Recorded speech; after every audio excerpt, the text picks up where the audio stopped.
Chris Taylor has a question. Instapundit linked to an article about AI fighter pilots that beat artificial intelligence. Beating human fighter pilots in popular science. National Defense Magazine recently had an article on drone swarm research with advances in beam weapons, the next generation AWACS, it's airborne warning and control, I want to say. The giant former 707s with the huge rotating radar plate on the top. Essentially what they are is they're airborne air traffic control centers. The next generation AWACS will likely be able to destroy any aircraft it can detect like a big flying battleship. With all of these advances and more, what do you see the job of fighter pilot being like in 25 years or 50? Or will it be as obsolete as the job of ball turret gunner and Zeppelin linesman? I have thought about this since I was 20. And I have, over the course of the last 35, 37 years, something like that, done every single thing that I could to justify, find some reason why a human pilot would be better. Well, you couldn't break the data link. Well, this, that, this, that, this, that. It's still trying to find wild unpredictability and so on. I'm still holding on to that. However, there are two things that we need to understand about artificial intelligence pilots that unmanned pilots can do, unmanned aircraft can do, that manned aircraft just simply cannot do. The most important thing that they can do is they can pull unbelievably high G turns. An unmanned aircraft can pull a 12, 15, 20 G turn. I've seen gliders. This is a very strange thing that Bert Rutan showed me. I can't even tell you how to Google it, but basically I think it's something like if you Google high-speed gliders looping or something. Anyway, what's happening is there's a ridge mountain coming up. There's mountain air coming up the ridge. And these guys throw a glider with remote control. It's a radio control glider. And this thing just goes around and it goes faster and faster and faster and faster. And it hits speeds of 400 or 500 miles an hour. I mean, it's almost supersonic. And they calculated the load on this glider is something like 50, 60 Gs in the turn. Something like that. Our friend Vipercheck, who ought to know, says that there's a 30 G turn, 39 G turn. Look, the reason the F-16 was so revolutionary, among many, many reasons it was so revolutionary, was that the F-16 had the pilot recline at a pretty good angle. And the reason that's important is because the airplane can turn far tighter than the pilot can. The F-16 aircraft and all modern fighters can turn far more aggressively than the pilot can maintain consciousness on. The reason that they're reclining, even though it's a little bit of a recline, the reason that's important is because when you're in a high G turn, all of your blood wants to go outside of the turn, which is where your feet are, and the blood literally drains out of your head, and you lose consciousness. You lose your vision first, and then you lose consciousness. And through a series of extremely interesting and clever bits of experience, we've been able to increase pilots' ability to take a high G turn. I want to say that maybe the highest G turn you saw in World War II, if I had to guess off the top of my head, I'd probably say 4 or 5 G, something in that neighborhood. But after World War II, when we started to get into fighter jets and all of the excess air pressure and electricity and so on that a jet engine generates, they developed something called a G suit, which I don't know if this is still true. Foghorn will tell me in a second. They used to call it, back in the 60s, used to call it a poopy suit. Basically, it's something that fits over your flight suit. You put your flight suit on, your parachute on, and then you step into something that looks quite a bit like very tight-fitting fishing waders, the plastic pants you wear to go out in the river, except they've got, huge parts of it are not covered. But in any event, what happens is you get into your jet, you fire the thing up, you plug this connection into the air pressure port in the cockpit. And what happens is, as you start a high G turn and all the blood wants to leave your head and goes down into your legs, these things inflate. They inflate, and by inflating, they constrict your legs. They literally just squeeze your legs. And what they're doing is they're making it harder for blood to get down there. They're increasing the local blood pressure in your legs, so the blood doesn't have anywhere to go. It has to stay in your head. That helps for a couple of Gs. And then there's a maneuver that pilots do, and again, our friend Foghorn, I deeply admire, spent a lot of time in F-16s. He'll tell me what this is called, but there's also a way to breathe that fighter pilots do, and if you watch them, it's almost like they're compressing air. It's like they take a deep breath, and then it's almost like they hold it down. It's like, and they're basically compressing this air into their lungs so that they can get as much oxygen out of it as possible. But with all of this done, no one can take a 9G turn for more than 10, 15 seconds. It's the best they can do. Airplanes without pilots can turn at 20 Gs, 30 Gs, which means that they're turning so much more sharply, they're so much more maneuverable, that there's simply no way that a human can catch up with them. That's one thing. But I suspect the other thing's even worse. For those of you out there who are pilots, you'll be able to relate to this. It fills you with a sort of a quiet burning rage when you turn on an autopilot and you discover how much better that thing flies your airplane. It's just enough to make you really quite angry.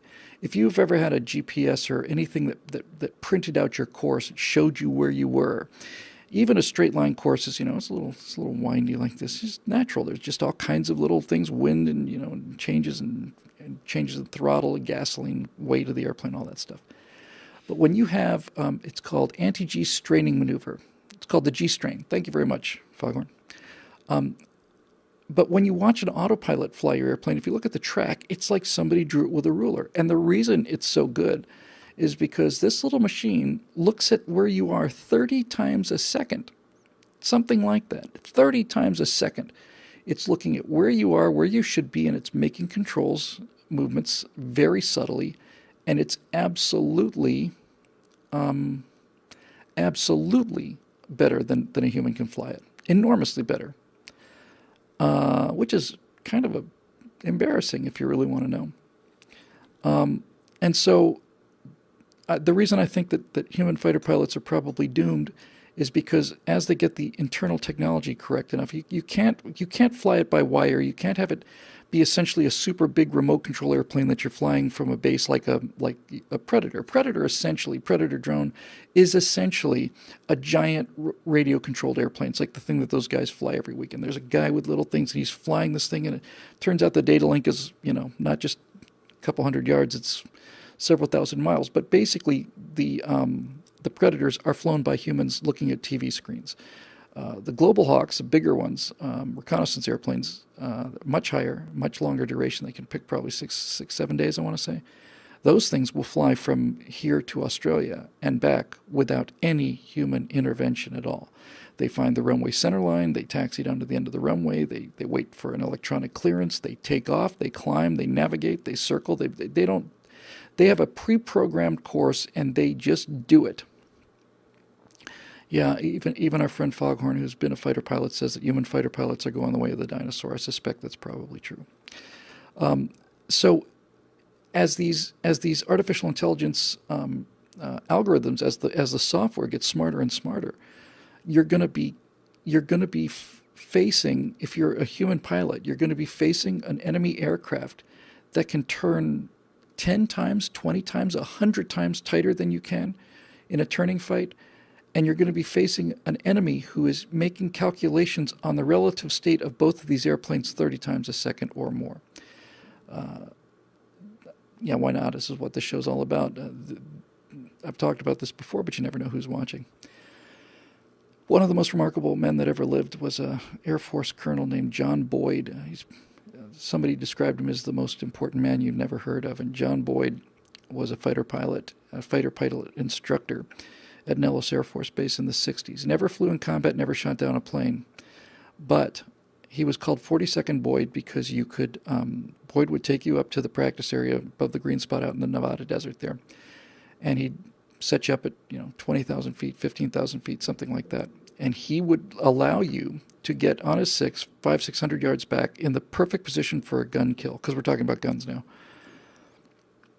And then he would say, "Fight's on," and if he did not shoot you down with guns in 40 seconds, he would give you $20 and buy you a steak dinner. And he did it 130 times against the best pilots in the world, and no one ever beat him. He did it every single time. So when you have that kind of mastery over something, this is not coincidence and this is not luck. This is seeing something on a level that nobody else has ever seen.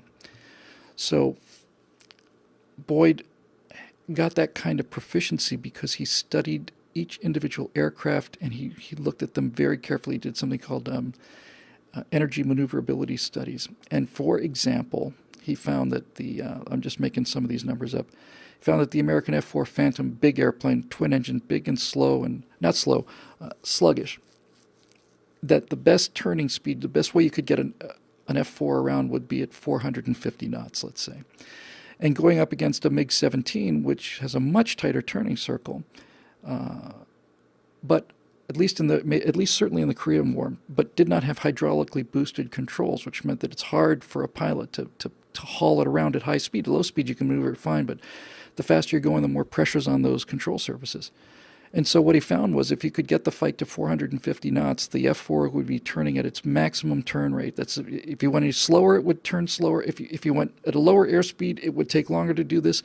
And if you went at a higher airspeed, it would take longer to do this. 450 knots, exactly whatever the number was. So Boyd basically said, look, these MiGs, these light little MiGs are creaming us. They're killing us. They're getting inside our missiles. Our missiles suck. 1 out of 10, hit, something like that.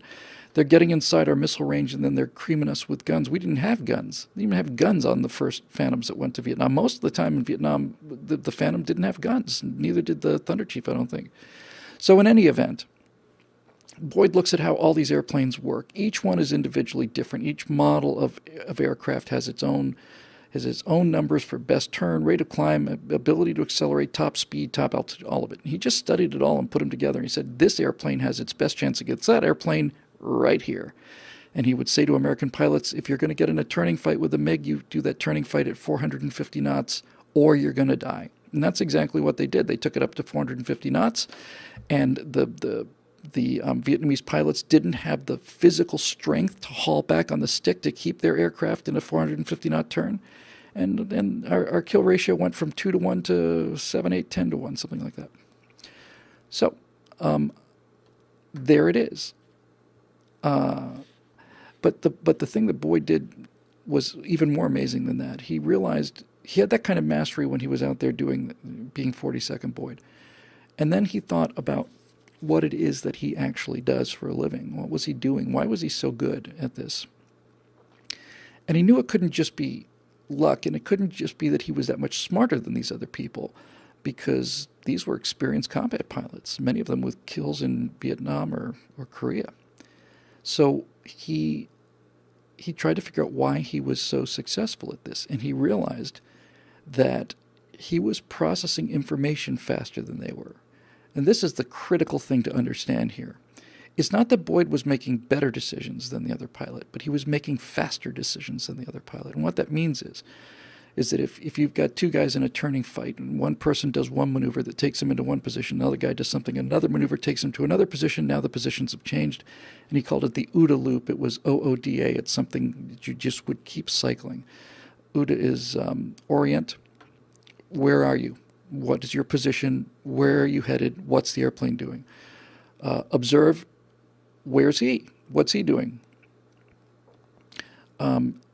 Decide. What is your plan? What are you going to do? And act. Do it. So, where am I? Where is he? What's the best thing to do? Do it. Pretty much it. And what he realized was the person that could do that the fastest was going to win every time, because it didn't matter if you made a bad decision. Let's say that you're the blue airplane, there's a red airplane. There's the merge, and you both start your turn and so on. You observe, you orient yourself, you know where you are. You observe, you see where he is. You decide what you're going to do, and you act. Let's say you make a bad decision. You make a decision that's actually advantageous to this guy. By the time that he's realized that he's now in a better situation than he was, you've already gone through this crisis and gotten out of that bad situation. And as this little adventure continues, what you find is the faster you're making decisions, the more disoriented this other opponent becomes. And the more disoriented he becomes, the slower his thinking becomes. And then it just becomes it's just a shooting fish in a barrel.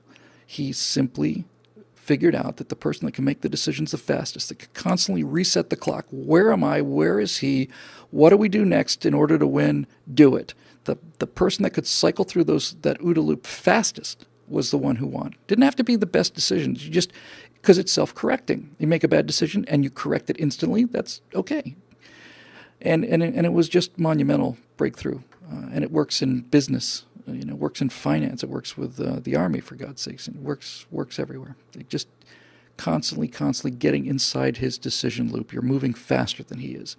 And so if you make a mistake, you can correct the mistake. If he makes a mistake, you're all over him. So the reason I find that a little depressing for the future of fighter pilots is if you've got an airplane that can turn 10 times faster than my airplane can, and on top of that, the airplane's pilot is observing, orienting, deciding, and acting 30 or 40 times a second, you're in a heap of trouble. You're in a heap of trouble. I suspect there'll always be manned aircraft in one form or another. You know what? I don't actually. I don't. I just don't think so. I think that by the way, if you build an airplane that's going to carry a human in it, all airplanes are a compromise between weight and range, speed, all of that. But the one thing that is always good, a universal good, is lightness. And a universal bad in an airplane is heaviness, because the fundamental job of an airplane is to lift something off the ground. And the more effort you're doing to lift that weight off the ground, the less lift and thrust you have available to do other fun things. Now, if you're building an airplane for a human in it, it has to be a certain size. It has to be big enough for a person to sit in it. But more than that, it also has to carry oxygen tanks. It has to be, the cockpit has to be armored against ground fire. You got a whole lot of extra stuff that you got to throw on an airplane to put a person inside it. And drones don't need that stuff. I really don't see how we can beat them. As much as it pains me to say so, although maybe I'll finally live long enough to be on a par with all of these former fighter pilots. We'll all get ourselves long easies, and then you will all be in a heap of trouble. I'm telling you, you're going to be in a heap of trouble if we all go to long easies. Great question. I love technical questions like that.